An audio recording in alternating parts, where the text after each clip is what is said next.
Market committee ही शेतकऱ्यांच्या रक्तामासातून तयार झालेली मार्केट कमिटी आहे. मी मागच्या वेळेस आलो तेव्हा आम्ही पाहिलं की येणारा शेतकरी इथे एसी मध्ये झोपेल, याच्यावरती काय पाहिजे? येणाऱ्या एसीला येणाऱ्या शेतकऱ्याला आरोचं पाणी मिळेल, हेच पाहिजे शेतकऱ्यांना.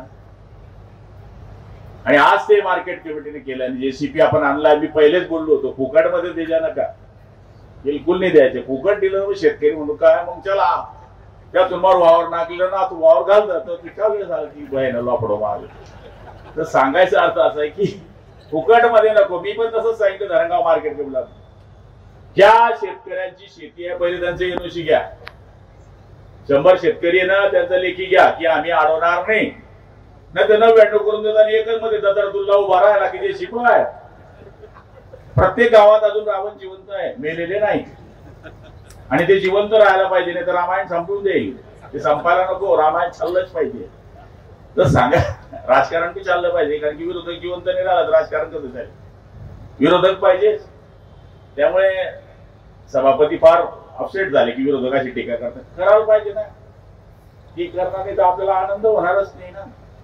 विरोधक पाहिजेच. आणि विरोधक हा माझ्या माहितीप्रमाणे होकायंत्र असतो, सूचक असतो, मार्गदर्शक असतो. विरोधकांनी केलेली टीका ही आपल्याकरता फायद्याची असते, त्याच्यामुळे आपण सुधारतो. आता आमच्यावर किती टीका करतात लोक? भरपूर. करा टीका, आमचं कामच आहे टीका ऐकायचं. करून करून काही होतं का? 5-6 निवडून आलो आम्ही, कर तू टीका. हा को तयार येतात, हा उद्या मैदान.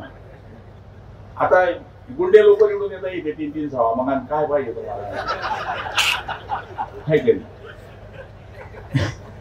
म्हणजे तुम्ही वेगळा अर्थ काढा. टीव्ही वाले काही खरे नाहीये. गुलाब पाटील त्यांच्याच आमदाराला बोलले जे मेन आहे ते कापून टाकतील की कशामुळे बोलले, का बोलले. तर सांगायचा अर्थ असा आहे की लोक असे वेडे नाहीये की सरळ निवडून देतात. पहिल्या वेळेस निवडून देणं फार सोपं आहे हो. पहिल्या वेळेस कोणी पाठी राहते, मागच्या वेळेला कंटाळलेला राहतो, त्यांनी काम केलेलं नसतो, 11 वाजता तो उठतो. कोण उठायचा तुम्हाला माहिती? तर तो 11 वाजता उठतो, मग त्याची काय दिनचर्या 12 वाजता सुरू होते. म्हणून कंटाळलेले असतात लोक. गावात दिसलाच नाही म्हणून मतदान बदल होता पहिल्या वेळेस. पण दुसऱ्या वेळेस तुम्ही प्रॅक्टिकल किती आहे याच्यावर लोक मत देतात.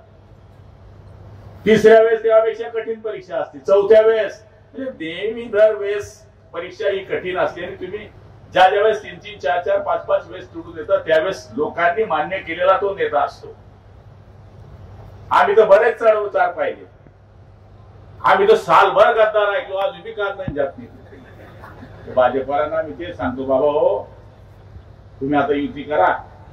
तुम्ही आता जेडपी मध्ये अल्लग अल्लगची जी वारी करताय हे करू नका. कार्यकर्ते मरून जातील याच्यामध्ये, कार्यकर्ते मरून जातील. पण चालू ठेवलं तुम्ही. इकडे आम्हाला सांगता युती करेगी आणि एखादा सांगताय सोबळाची तयारी ठेवा. करा मग. तुम्ही 100 ला ठरा, आम्ही 50 लढू आमच्या ताकदीनुसार. पण असं करू नका. खासदारकीत कार्यकर्ता लांब घालता, आमदारकीत घालता, मार्केट कमिटीत घालता, शेतकरी संघात घालता. आणि इथे काय बोंब पडते आपली? इथे का नाटक करता तुम्ही? 2-4 जागा इकडे तिकडे करा. पण कार्यकर्त्याची निवडणूक आहे, कार्यकर्त्याला मोठं करायचं आहे, हीच संधी असते. अण्णा तर खुशी आहे, आमदार काय रे तू किती आहे? 5 सीट एसटी तर चालत नाही. पण एसटी घुसली तुम्हाला गावात चोपडा 5-6 सीट एसटी आहे. चंद्रशेखर दादा तयारी होते, तुम्हाला निगी झाली काय? रामकृष्ण हरी बाजवा तुतारी अशी उभी झाली. तर सांगायचा अर्थ असा आहे की या ठिकाणी जनरल जेव्हा कार्यकर्त्याच्या निवडणुका असतात तेव्हा आपण सगळ्यांनी एकत्रित कार्यकर्त्याचा विचार केला पाहिजे. आणि मला तरी असं वाटतं विरोधकात काहीच राहिलं नाही.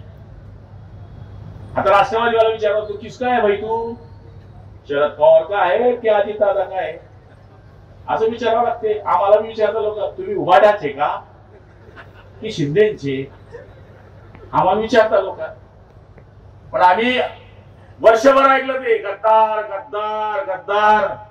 निवडून येत नाही म्हणे कोणी. नंतर वापस जो फुटून जातो तो. पण आम्ही फुटलेच नव्हते. आमचा झेंडा बदलला, आमचा सिंबॉल बदलला, आमचे बाळासाहेब बदलले नाही. एक माणूस किती वाटोळं करतो हे मी काल परवा मी बोललो. तो माझा माल संजय राऊत ऐकलं ते. तर त्यांच्यामुळे सत्यानाश झाला. माझं म्हणणं एकच आहे की ही निवडणूक मार्केट कमिटीची पक्षावर होत नाही. तिथे सगळे मिक्स राहतात, सगळे मिक्स, भाजप, शिवसेना, राष्ट्रवादी काँग्रेस, आणि इथं मत कसं घ्यायचं असतं, जे भाजीचे तरण आहे ते मतदार राहतात. म्हणजे 500 लोकांना उल्लू करून निवडून यायला राहतात. हे साधे कलाकार नाही, हे बसले. या गावातलं सरपंच होणं आणि गावाचे विकास सोसायटीचे चेअरमन होणं महाकठीण आहे. आमदार होणं सोपं आहे.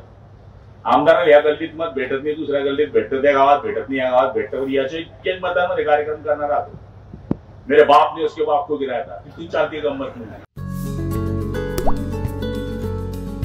आता जोकासू STP या अत्याधुनिक जॅपनीज तंत्रज्ञानाने सुसज्ज, quick installation, energy efficient, noiseless blowers, low maintenance या आणि अशा वैशिष्ट्यांनी परिपूर्ण जोकासू STP तंत्रज्ञान प्रकल्प उभारणीपासून ते विक्री पश्चात समाधानकारक सेवा देणारी, भारताबरोबरच परदेशात देखील प्रकल्पांची यशस्वी उभारणी करणारी company Deccan water treatment private limited.